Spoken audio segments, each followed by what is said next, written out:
La question arriva basse, presque un murmure mais chargé de peur. Pourquoi madame est comme ça? C'est elle qui lui a fait ça? Personne dans cette maison ne parvenait à expliquer pourquoi la santé de Donna Célia empirait de jour en jour.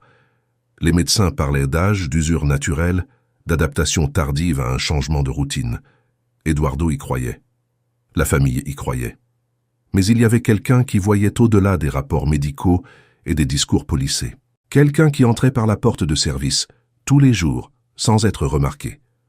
Rosa arriva ce matin froid comme elle arrivait toujours. Le ciel gris rendait la demeure encore plus silencieuse.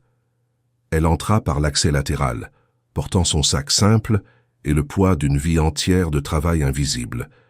À 46 ans, Rosa avait déjà appris à observer plus qu'à parler.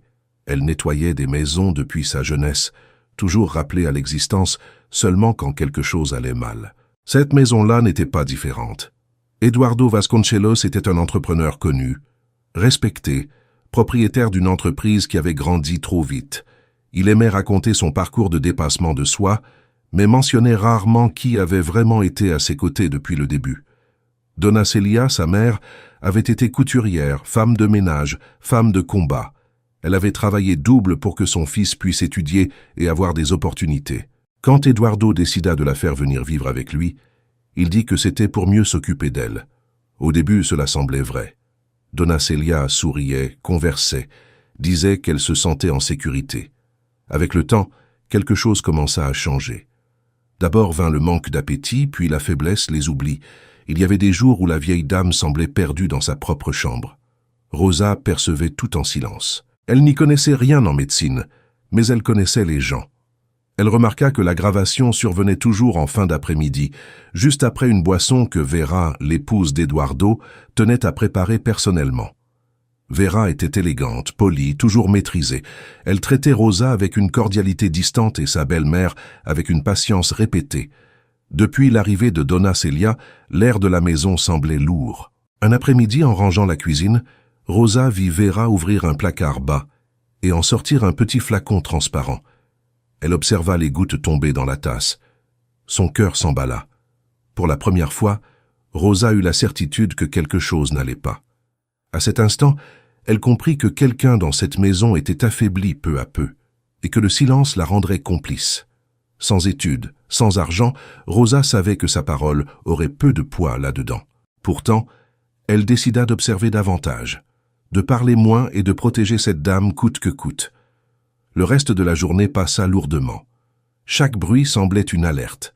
La demeure n'était plus seulement un lieu de travail, c'était un territoire dangereux. En apportant de l'eau dans la chambre, elle trouva Donna Célia assise sur le lit, le regard perdu. « Madame va mieux » demanda-t-elle. « Un peu, mais mon corps ne m'obéit plus » répondit la vieille dame. « Parfois je crois que je deviens confuse. » Cela frappa Rosa en plein cœur. En bas, Eduardo était rentré plus tôt. Il discutait avec son épouse, fatigué, faisant confiance aux explications. Rosa ressentit de la colère et de l'impuissance. Elle voulait parler, mais sans preuve, ce ne serait que la domestique qui créait des problèmes. Le soir, en lavant la vaisselle, elle pensa à sa propre vie, aux bus bondés, aux salaires serrés, aux injustices avalées. Une fois de plus, elle devait choisir entre survivre ou faire ce qui est juste. Le lendemain, Donna Célia se réveilla encore plus faible. Rosa l'aida à faire sa toilette, remarqua des marques violacées sur les bras fins. Quand Vera entra dans la chambre, son sourire semblait trop rigide. « Ensuite, préparez la boisson de l'après-midi » dit-elle. Rosa sentit la peur, mais aussi une décision naître. Elle n'accuserait pas. Elle ne confronterait pas. Il lui fallait des preuves. Elle dormit à peine. L'image du flacon se répétait dans son esprit. Avant l'aube, elle était déjà debout. Elle monta tôt dans la chambre de la vieille dame qui dormait agitée. Elle s'assit au bord du lit, pensant à sa propre mère, consumée par le travail. Quand Donna Célia se réveilla, elle sourit faiblement. « Vous êtes toujours là quand j'ai besoin. » Cette phrase pesa comme une responsabilité. Pendant la matinée, Vera circulait impatiente. L'après-midi, Rosa resta près de la cuisine. Elle vit à nouveau le flacon. Avant que la boisson ne soit portée, elle prit les devants. « Je peux la porter ?» Vera hésita, puis accepta. Dans les toilettes, Rosa jeta le liquide et prépara une autre boisson sans danger. Là, elle comprit qu'elle avait besoin d'aide. Seule, Elle n'y arriverait pas. Elle se souvint de son neveu Marcos qui travaillait dans la maintenance. Le soir, elle écrivit pour demander de l'aide. La peur accompagna le message envoyé. Le lendemain, Marcos répondit. Il dit qu'il avait besoin de mieux comprendre. Le soir, il entra discrètement. Rosa lui raconta tout. Il écouta sérieusement. Il parla d'une petite caméra. Le risque était grand. Rosa pensa à Donna Celia, à son regard fragile. « Je sais », répondit-elle. Les jours suivants, la tension augmenta. Vera observait davantage. Donna Celia eut une forte crise. Eduardo parla d'hospitalisation. Rosa retint ses larmes. La nuit convenue, Marcos revint et installa la caméra rapidement. Il ne restait plus qu'à attendre. La caméra fut cachée parmi des objets ordinaires. Rosa passa la journée suivante en alerte. Le matin, Donna Celia était abattue. L'après-midi, la caméra fut activée. Vera apparut, ouvrit le placard, utilisa le flacon. Rosa sentit un frisson glacé. Elle attendit et courut aux toilettes. La vidéo montrait tout. Pour la première fois, elle ressentit de l'espoir. Mais elle savait que ce n'était pas encore la fin.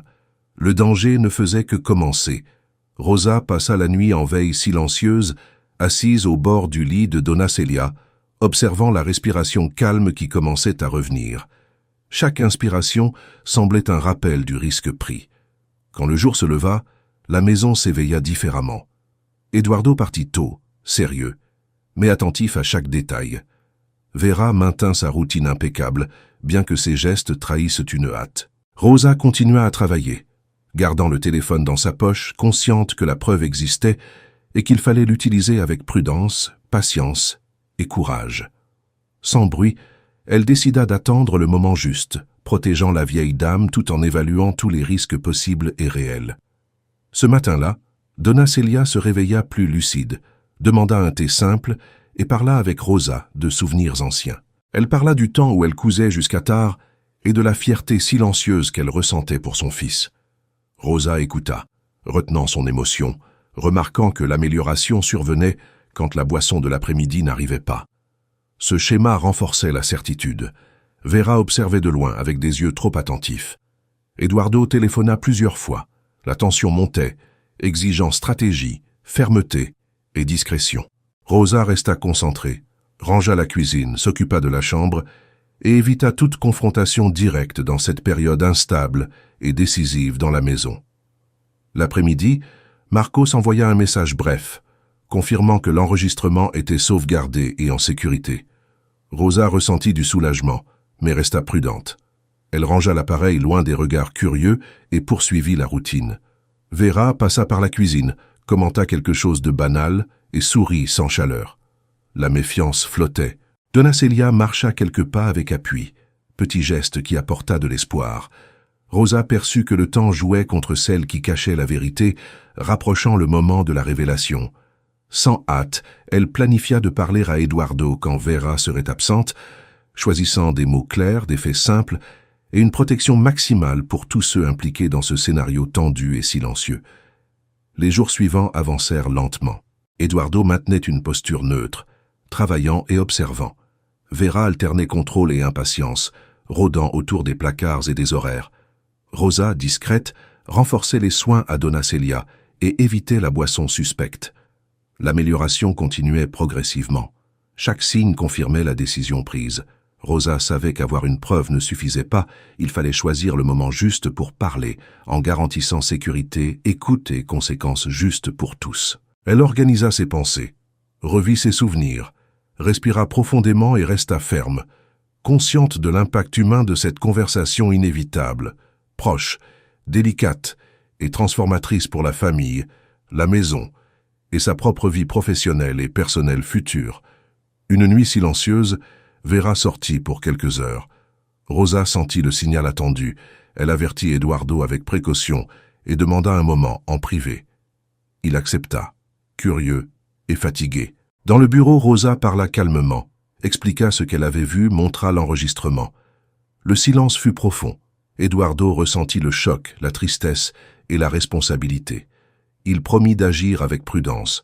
Ils convinrent de protéger Donna Celia et d'attendre une confirmation technique avant toute confrontation directe. Rosa sortit soulagée mais vigilante, comprenant que le risque persistait et exigeait discipline, patience, vigilance constante et confiance mutuelle dans cet accord silencieux et nécessaire pour tous ceux impliqués dans ce contexte délicat et décisif. À partir de là, la maison vécut des jours de théâtre contenu. Vera feignait la normalité, Eduardo observait, Rosa protégeait. Donna Celia dormait mieux et parlait plus. L'amélioration accentua les soupçons. Vera questionna les habitudes, insinua des erreurs, pressa avec des regards. Rosa répondit avec sérénité. Eduardo attendait le rapport, conscient que chaque pas devait être calculé.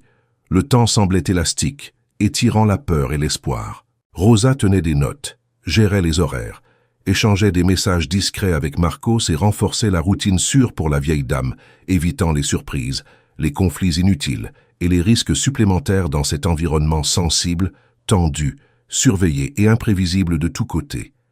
Le retour du rapport confirma la gravité de ce qui s'était passé. Eduardo sentit le poids de la vérité et décida de mettre fin à l'attente.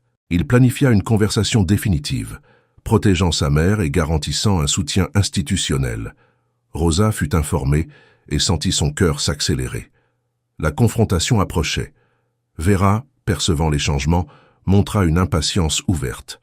Le climat chargé annonçait une rupture. Rosa resta ferme, se rappelant pourquoi elle avait décidé d'agir, même avec peur. Elle pensa à son fils, à sa propre histoire, au silence imposé pendant des années, et choisit de soutenir sa décision avec dignité, attention, respect et soin pour tous, y compris pour elle-même, dans ce moment décisif et transformateur pour toujours. Le jour fixé, Eduardo resta à la maison. Vera se prépara comme si c'était une routine ordinaire. Donna Celia se réveilla confuse, demanda de la compagnie. Rosa resta à ses côtés, transmettant du calme. La rencontre eut lieu dans le bureau. Voix basse, tension contenue. La vérité fut présentée. L'enregistrement parla de lui-même. Le silence qui suivit changea tout. De l'extérieur, Rosa attendit, tenant la main de la vieille dame, sentant la fin de l'attente. La maison sembla retenir son souffle, tandis que des décisions étaient prises, des responsabilités assumées, des limites tracées et des chemins redéfinis avec sérieux, justice, prudence et concentration sur la protection immédiate de celles qui en avaient besoin dans cet instant critique humain. Après la confrontation, des mesures furent prises rapidement. Un soutien professionnel fut sollicité et la sécurité de Donna Celia devint prioritaire. Rosa suivit tout avec discrétion. Elle ne cherchait pas la reconnaissance, seulement la tranquillité. Vera quitta la maison sous supervision adéquate. L'ambiance respira un soulagement contenu. Eduardo remercia Rosa avec un respect sincère. Pour la première fois, elle sentit que sa voix avait été pleinement entendue. Le silence restant apporta la paix, réorganisa les routines, clarifia les valeurs et permit des recommencements prudents, humains, attentifs aux personnes, aux limites, aux responsabilités et à la dignité qui soutiennent des relations justes dans cette maison transformée, désormais consciente, ouverte, sûre et respectueuse envers tous. Au fil des semaines, la récupération de Donna Celia devint visible. Elle marchait mieux, se rappelait des histoires, souriait facilement. Rosa restait présente, désormais reconnue. Eduardo changea ses habitudes, écouta plus, observa plus. La maison prit un rythme humain. La leçon fut claire. L'attention sauve. Rosa rentra chez elle différente, consciente de sa propre valeur, sans peur d'agir quand nécessaire, même en tremblant. Elle comprit que le courage naît du soin, grandit dans l'observation, se renforce dans la vérité et transforme des vies ordinaires en histoires de responsabilité, de justice silencieuse et de respect durable entre personnes, choix, gestes, temps difficiles, surmontés, appris, rappelés avec sérénité, équilibre, humilité et espoir. Le quotidien suivit plus léger. Rosa maintint sa routine, désormais avec des droits clairs et une voix active. Donna Celia s'occupait des plantes et appréciait le soleil. Eduardo assuma des changements profonds. L'histoire ne devint pas un spectacle, mais un apprentissage. Le silence cessa de blesser. Rosa comprit que voir est un acte puissant et qu'agir, quand personne ne voit, peut sauver ce qui importe vraiment. Ainsi, la maison trouva l'équilibre, les relations mûrirent, Et l'attention quotidienne guida les décisions, protégea les vulnérables et construisit une confiance durable entre personnes, histoire, responsabilité, choix, temps, apprentissage, erreur, réussite, mémoire, geste, soin, valeur, limite, respect, avenir commun. Des mois plus tard, Rosa se souvenait du début avec sérénité. Elle entrait par la porte latérale comme toujours, mais avec une posture entière. L'invisibilité avait pris fin. Donna Celia souriait, Eduardo écoutait, la maison respirait. Rosa savait qu'elle ne contrôlait pas le monde, seulement ses choix, et elle choisit de ne pas se taire. Là où il y a de l'attention, il y a du soin.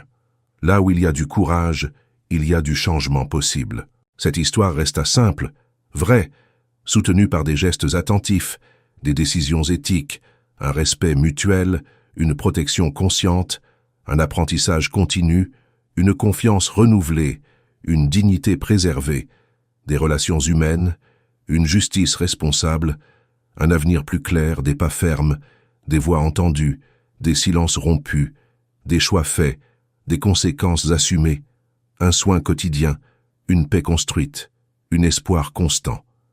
Le temps suivit son cours avec sérénité. Rosa continua à entrer par la même porte latérale, mais désormais elle marchait droite, consciente de qui elle était. Donna Celia récupéra son autonomie, souriait plus facilement et reprit de petites habitudes qui donnèrent du sens au jour. Eduardo apprit à écouter, à observer et à valoriser ceux qui avaient toujours été là. La maison cessa de cacher des ombres et commença à respirer la vérité. Rosa comprit que le courage ne fait pas de bruit, il agit simplement. Et que voir quand tous font semblant de ne pas voir est un geste simple, mais capable de changer des destins entiers pour toujours.